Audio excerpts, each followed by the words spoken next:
Good morning students. आज हम अपनी पाठ्य पुस्तक वसंत में से पाठ 1 हम पंछी उन्मुक्त गगन के कविता के बारे में पढ़ेंगे।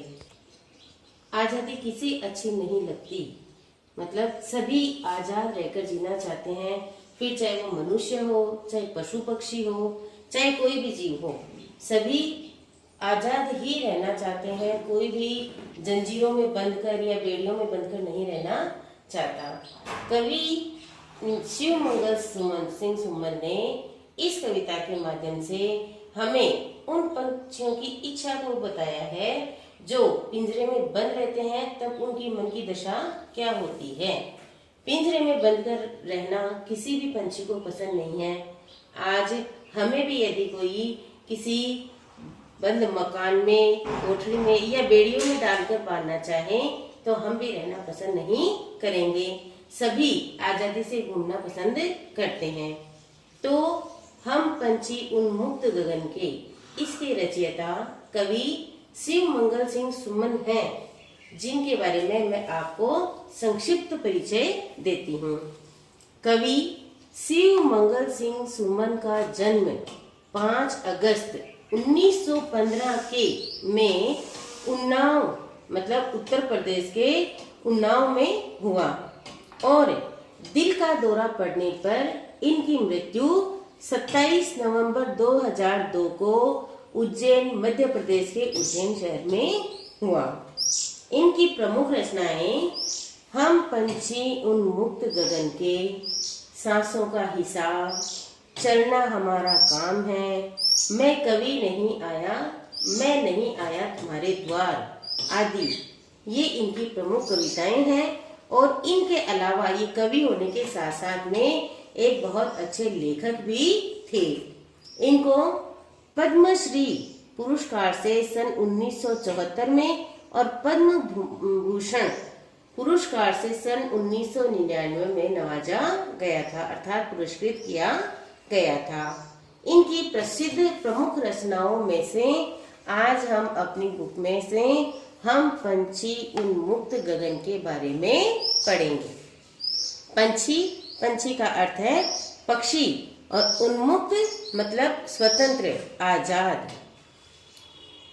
हम पंछी उन्मुक्त गगन के पिंजर बंद न रह पाएंगे, कनक तीलियों से टकराकर पुलकित पंख टूट जाएंगे। हम बहता जल पीने वाले मर जाएंगे भूखे प्यासे, कहीं भली है कटुक निबोरी कनक कटोरी की मैदा से। स्वर्ण श्रृंखला के बंधन में अपने गति उड़ान सब भूले, बस सपनों में देख रहे हैं तरु की फुंगी पर के झूले। कवि एक पिंजरे में बंद पक्षी की अंतरदशा का वर्णन करते हुए कह रहे हैं कि पंछी कहते हैं कि हम स्वतंत्र गगन आसमान में घूमने वाले पक्षी पिंजरे में बंद रहकर नहीं रह पाएंगे। यदि हमें कोई भी मनुष्य पिंजरे में बंद करके रखना चाहे तो हम नहीं जी पाएंगे। कनक तीलियों से टकराकर पुलकित पंख टूट जाएंगे। हम मस्त होकर आसमान में उड़ने वाले पक्षी, अगर पिंजरा चाहे सोने का भी हो, कनक का अर्थ है सोने का, पिंजरा चाहे सोने की डंडियों से भी बना हुआ हो, लेकिन यदि हम उसमें बंद रहेंगे और यदि उड़ना चाहेंगे तो हमारे पंख टूट जाएंगे। हम बहता जल पीने वाले मर जाएंगे भूखे प्यासे, कि यदि हमें आपने पकड़कर पिंजरे में डाल दिया तो हम तो बहता जल, नदी का जल पीने वाले हैं। यदि पिंजरे में रहेंगे तो हम भूखे प्यासे मर जाएंगे। कहीं भली है कटुक निबोरी कनक कटोरी की मैदा से, कि चाहे आप हमें सोने के पिंजरे में और सोने की कटोरी में खाने के लिए मैदा भी दे रहे हो, तो हमें उससे अच्छी पेड़ों पर लगने वाली कड़वी नींबूरी ही अच्छी लगेगी। कि पक्षी कह रहा है, पंछी कह रहे हैं कि हम जब तक बहते हुए पानी से अपनी प्यास बुझाने वाले हैं, हमें आप पिंजरे में रहकर चाहे कितना भी पानी दे दो, उससे हमारी प्यास नहीं बुझेगी। और सोने की पिंजरे में यदि आप सोने की कटोरी में हमें मैदा डाल के देते हो, उससे भी अच्छे हमें कड़वी निगोरी ही अच्छी लगेगी। कहने का मतलब है कि किसी भी स्थिति में पंछी पिंजरे में नहीं रहना चाहता है, वह स्वतंत्र होकर खुले आसमान में घूमना चाहता है, अपनी पंखों से लंबी लंबी उड़ान भरना चाहता है। स्वर्ण श्रृंखला के बंधन में अपनी गति उड़ान सब भूले, बस सपनों में देख रहे हैं तरु की फुनगी पर के झूले। एक ये पंछी बोल रहा है जिसको पिंजरे में बंद कर रखा है, उसका कहना है कि स्वर्ण श्रृंखला की सोने के पिंजरे में आपने हमें जिस तरीके से कैद कर रखा है, उससे हम अपनी गति, अपनी उड़ान सब भूल गए हैं, क्योंकि अब हमें उड़ने के लिए जगह नहीं मिलती। पिंजरे में यदि हम उड़ने की कोशिश करते हैं तो हमारे पंख तिलियों से टकरा कर टूट जाते हैं। इसलिए इस विवस्था में पिंजरे में कैद होकर हम अपनी गति और उड़ान सबको भूल चुके हैं, बस सपनों में देख रहे हैं। अब तो सिर्फ हम सपनों में ही देख रहे हैं तरु की फुनगी पर के झीले, पेड़ों की डालियां और उन पर झूलना, उन पर हम झूलते थे, वो सब सपनों में ही रह गए हैं, क्योंकि पिंजरे में ना तो हमें ऐसा आनंद महसूस होता है, ना हम उस तरीके से झूल पाते हैं। पेड़ों की डालियों से हम खेलते, उड़ते, स्वच्छंद आकाश में घूमते थे, वो सब हमें रह गए। इसलिए हम किसी भी, चाहे पिंजरा कैसा भी हो, हम उसमें रहना पसंद नहीं करते हैं। हमें पिंजरे में मत रखिए। अब हम इन पंक्तियों को एक बार पुनः देखते हैं कि एक पंछी जो पिंजरे में बंद है, वो अपनी मनोस्थिति का वर्णन करते हुए कह रहा है कि हम पंछी उन्मुक्त गगन के पिंजर बंद न रह पाएंगे, कनक तिलियों से टकराकर पुलकित पंख टूट जाएंगे। कि पिंजरा चाहे सोने का हो, लेकिन हम जो पंछी हैं वो स्वतंत्र गगन में घूमने वाले, स्वतंत्र आकाश में घूमने वाले पिंजरे में बंधकर नहीं रह पाएंगे। और कनक तिलियों से टकराकर, सोने के बने हुए पिंजरे की जो तिलियां हैं उनसे टकरा कर यदि हम उसमें उड़ना भी चाहें तो हमें पर्याप्त स्थान नहीं मिलेगा, और उन तिलियों से टकराकर हमारे पुलकित पंख टूट जाएंगे।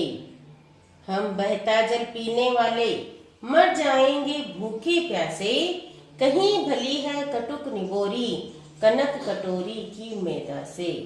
कि हम बहता जल पीने वाले पंछी जब स्वच्छंद होकर उड़ते हैं तो वे सरोवर से, नदी से, कहीं से भी जहाँ उनका मन होता है आराम से घूम कर वो अपना पानी, बहता जल पीकर अपनी प्यास बुझाने वाले होते हैं। और जब उन्हें यदि हम पिंजरे में बंद करके रखते हैं तो मर जाएंगे भूखे प्यासे, वे उस आनंद पूर्वक उस पानी को नहीं पीकर वे अंदर ही अंदर मर जाएंगे। और कहीं कटिक भली है कटुक निबोरी, निबोरी जो नीम के पेड़ पर एक छोटी छोटी बोर की तरह से लगी हुई होती है, पक्षी जिसको खाते भी हैं। हाँ, स्वाद में वो जरूर कड़वी होती है, लेकिन पक्षी उसे अपनी मर्जी से खाते हैं, अपनी इच्छा से खाते हैं, कनक कटोरी की मैदा से। और यदि पिंजरे में हम सोने के पिंजरे में, सोने की कटोरी में खाने के लिए पंछी को हम मैदा देते हैं तो उससे भी अच्छी उसे वह स्वच्छंद घूम कर लगने वाली निगोरी, कड़वी निगोरी ही अच्छी लगती है। स्वर्ण श्रृंखला के बंधन में अपनी गति उड़ान सब भूले, बस सपनों में देख रहे हैं तरु की फुनगी पर के झूले।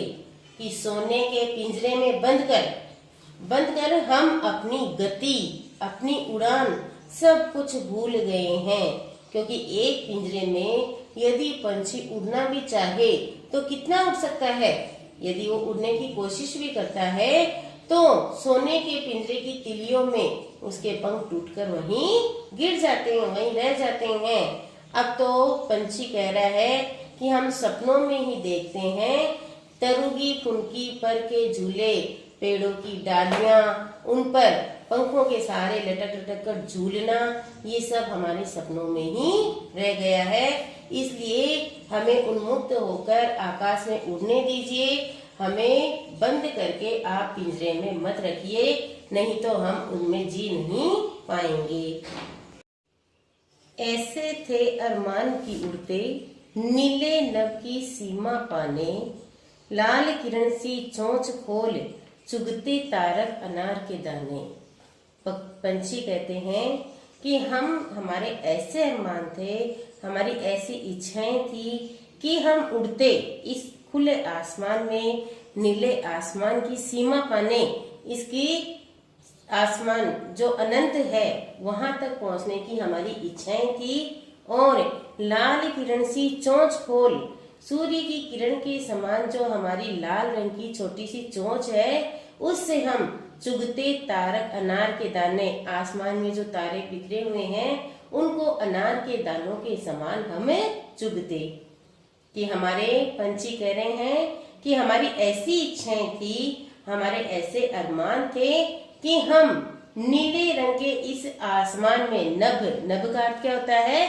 आसमान, ये गगन के पर्यायवाची हैं, आसमान के, आसमान, नभ, गगन, इसकी सीमा पाने हमारी ऐसी इच्छा थी कि हम इस खुले नीले आसमान की सीमा, लास्ट तक इसके पास जाने की इच्छा थी। और लाल किरण सी चोंच खोल, किरण के समान हमारी लाल रंग की जो छोटी सी चोंच है उसको खोलकर हम आसमान में बिखरे हुए तारों को, जो अनार के दानों के समान, जिस तरीके से पक्षी अनार के दानों को बहुत ही प्रसन्न होकर खाता है, इस तरीके से हमारी इच्छा थी कि हम उन दानों को चुग जाएं जो आसमान में बिखरे हुए हैं। होती सीमाहीन क्षितिज से इन पंखों की होड़ा होड़ी, या तो क्षितिज मिलन बन जाता या तंती सांसों की डोरी। जब हम नीचे खड़े होकर दूर देखते हैं तो कहीं दूर जाकर हमें आसमान और धरती मिलते हुए दिखाई देते हैं, उस स्थान को क्षितिज कहते हैं। हालांकि ऐसा होता नहीं है, लेकिन जब हम दूर तक देखते हैं तो ऐसे लगता है कि आगे जाकर क्षितिज मतलब आसमान और धरती हमें मिलते हुए दिखाई देते हैं। और पक्षी कहता है, पंछी कहता है सीमाहीन, जिसकी कोई सीमा नहीं है, क्योंकि क्षितिज जो वो सिर्फ हमें प्रतीत होता है, जबकि वास्तव में ऐसा होता नहीं है। धरती और आसमान कहीं नहीं मिलते, ये सिर्फ हमें जहाँ ये एहसास होता है कि मिलते हुए दिखाई दे रहे हैं उसे क्षितिज कहते हैं। तो होती सीमाहीन क्षितिज से, तो ऐसी यदि हम उस क्षितिज को पाने की इच्छा रखकर आगे तक बढ़ते जा रहे हैं तो इसकी कोई सीमा नहीं है, क्योंकि वास्तव में धरती और आसमान कहीं मिलते नहीं है। और यदि हम वहां तक जाने की कोशिश करते हैं तो इन पंखों की होड़ा होड़ी, तो या तो हमारी क्षितिज से होड़ा होड़ी होती, या तो हमें क्षितिज मिल जाता, या तो क्षितिज मिलन बन जाता, या तो हम वहां तक उड़कर जाते, तो या तो वो जहां दोनों धरती और आसमान मिलते हैं वो हमें मिलते हुए दिखाई देते, या तंती सांसों की डोरी, या वहां तक पहुंचते पहुंचते हमारी सांसों की डोरी तन जाती, अर्थात हम खत्म हो जाते। होती सीमाहीन क्षितिज से, देखिए बच्चों, क्षितिज का अर्थ क्या होता है? क्षितिज का अर्थ होता है यदि हम खड़े होकर दूर तक देखें तो हमें अंत में आसमान और धरती मिलते हुए दिखाई देते हैं। ऐसा प्रतीत होता है कि आगे जाकर ये धरती आसमान से मिल रही है, तो उस जगह को कहते हैं क्षितिज। ठीक है, लेकिन ऐसा होता नहीं है। यदि हम वहां तक जाने की कोशिश करते हैं तो वो और आगे चला जाता है, उसकी कोई सीमा नहीं होती। तो पंछी कहता है कि हम अगर क्षितिज तक पहुंचना चाहते तो हम अपने पंखों को फैलाकर उड़ते जाते और क्षितिज तक, या तो हमें क्षितिज मिलता हुआ दिखाई दे जाता, धरती और आसमान मिलते हुए दिखाई दे जाते, या हमारे सांसों की डोरी तन जाती। नीड़ न दो चाहे टहनी का, आश्रय छिन भिन कर डालो, लेकिन पंख दिए हैं तो आकुल उड़ान में विघ्न न डालो। अब अंत में अपने अरमान, अपनी इच्छाएं, ये सब कुछ बताते हुए अंत में पंछी हमसे एक विनय कर रहा है, एक प्रार्थना कर रहा है कि नीड़ का अर्थ होता है घोंसला, कि चाहे आप हमें घोंसला बनाने के लिए टहनी भी मत दो, कि जिस पेड़ की टहनी पर हम घोंसला बनाकर रह जाएं, तो चाहे आप हमें वह टहनी भी मत दो, आश्रय छिन भिन कर डालो, और यदि आप हमें जो सहारा दे रहे हैं, जो घोंसला बनाने के लिए दे रहे हैं, उसको भी, हमारे घोंसले को भी चाहे आप तोड़कर नष्ट कर दो, लेकिन पंख दिए हैं तो, लेकिन यदि ईश्वर ने हमें उड़ने के लिए पंख दिए हैं तो आकुल उड़ान में विघ्न न डालो, हमें स्वतंत्र होकर उड़ने दो, हमें बंद करके आप पिंजरे में मत डालो, हम इस तरीके से पिंजरे में नहीं रह पाएंगे। पंछी फिर हमसे विनय करते हुए कह रहा है, प्रार्थना कर रहा है कि चाहे आप हमें घोंसला बनाने के लिए कोई टहनी मत दो, और यदि आप हमारे चाहे घोंसले को नष्ट करना चाहते हैं तो उसे तोड़कर नष्ट कर दो, लेकिन हम बिना घोंसले के भी रह लेंगे, लेकिन यदि ईश्वर ने हमें पंख दिए हैं तो हमें इन पंखों की सहायता से उड़ने दो, आप हमारी उड़ान में किसी भी तरह का विघ्न मत डालो, ऐसी हमारी आपसे प्रार्थना है। पूरी कविता को एक बार फिर से पढ़कर और इसको आपको होमवर्क के रूप में अपनी नोटबुक में सुंदर सुंदर राइटिंग में, जैसे मैंने लिखी है वैसे ही 4-4 पंक्तियों को लिखना है। तो देखिए, कोई शब्द यदि नहीं समझ में आए तो एक बार फिर से देख लेना। हम पंछी उन्मुक्त गगन के पिंजर बंद न रह पाएंगे, कनक तीलियों से टकराकर पुलकित पंख टूट जाएंगे। हम बहता जल पीने वाले मर जाएंगे भूखे प्यासे, कहीं भली है कटुक निगोरी कनक कटोरी की मैदा से।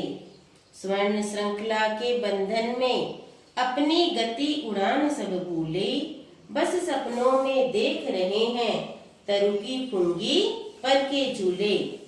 ऐसे थे अरमान की उड़ते नीले नभ की सीमा पाने, लाल किरण सी चोंच खोल चुगते तारक अनार के दाने। होती सीमाहीन क्षितिज से इन पंखों की होड़ा होड़ी, या तो क्षितिज मिलन बन जाता या तंती सांसों की डोरी। नीड़ न दो चाहे टहनी का, आश्रय छिन भिन कर डालो, लेकिन पंख दिए हैं तो आकुल उड़ान में विघ्न न डालो। तो बच्चों, इस कविता को आपको अपनी हिंदी की नोटबुक या रफ नोटबुक जो भी आपके पास में है उसमें सुंदर सुंदर राइटिंग में जैसे मैंने लिखी है वैसे ही आपको लिखनी है। और अगर जो बना सको तो सुंदर सा एक पिंजरे में बंद पक्षी का आपको चित्र बनाना है और उसमें रंग भरना है।